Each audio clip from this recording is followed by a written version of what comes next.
2022ஆம் ஆண்டு முதல் ஆளுநர் ஆர்.என். ரவிக்கும் திமுக அரசுக்கும் இடையிலான மோதல் தொடர்ந்து கொண்டே இருக்கிறது. ஒவ்வொரு ஆண்டும் தமது உரையில் ஆளுநர் செய்த எதிர்ப்புகள் என்னென்ன விரிவாக பார்க்கலாம்.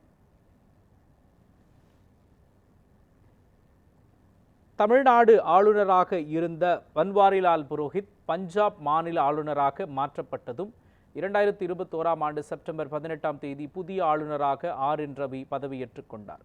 2021ஆம் ஆண்டு இறுதியில் ஆளுநராக அவர் பதவியேற்றதால் 2022ஆம் ஆண்டு ஜனவரி 5ஆம் தேதி நடந்த முதல் சட்டமன்ற கூட்டத்தொடரில் தமிழக ஆளுநராக தமது முதல் உரையை ஆர்.என். ரவி வழங்கினார். அப்பொழுது கொரோனா பேரிடரை திமுக அரசு சிறப்பாக கையாண்டதாக ஆளுநர் ஆர்.என். ரவி தமது உரையில் பெருமைப்பட கூறினார்.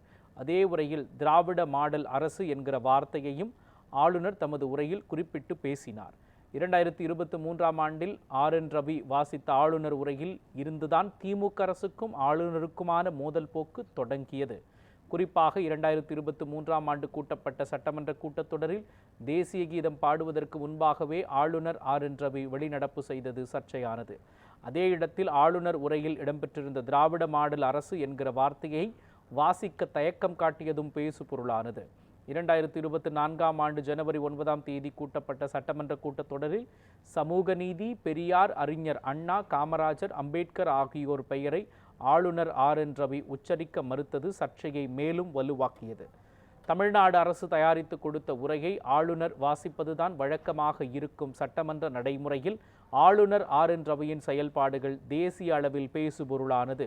ஆளுநர் ஆர்.என். ரவியின் நடவடிக்கைகளுக்கு எதிராக சட்டமன்றத்தில் தனி தீர்மானம் கொண்டு வந்து முதலமைச்சர் மு.க.ஸ்டாலின் அதனை வாசித்து கொண்டிருந்த போதே பேரவை நிகழ்வுகளில் பங்கேற்காமல் ஆளுநர் ஆர்.என். ரவி வெளிநடப்பு செய்தார். அப்போது உயர்கல்வித்துறை அமைச்சராக இருந்த பொன்முடி கையை காட்டி ஆளுநர் ஆர்.என். ரவியை வெளியே போகுமாறு கூறியதும் பெரும் சர்ச்சையை கிளப்பியது. ஆளுநர் ஆர்.என். ரவிக்கும் திமுக அரசுக்குமான மோதல் போக்கின் பின்னணியில்தான் 2025ஆம் ஆண்டுக்கான கூட்டத்தொடர் தனித்துவமானதாக பார்க்கப்பட்டது. 2025 ஜனவரி மாதம் 6ஆம் தேதி பேரவை கூட்டத்தொடர் இன்று தொடங்கியதும் 9:15 மணிக்கு சட்டமன்றத்திற்கு வந்த ஆளுநர் ஆர்.என். ரவி 3 நிமிடங்கள் மட்டுமே சட்டமன்றத்தில் இருந்துவிட்டு உடனடியாக வெளியேறினார். ஆளுநர் உரை தொடங்குவதற்கு முன்பாக தேசிய கீதம் பாடப்படாமல் தமிழ்த்தாய் வாழ்த்து பாடப்பட்டதே வெளிநடப்புக்கான காரணமாக சொல்லப்பட்டது.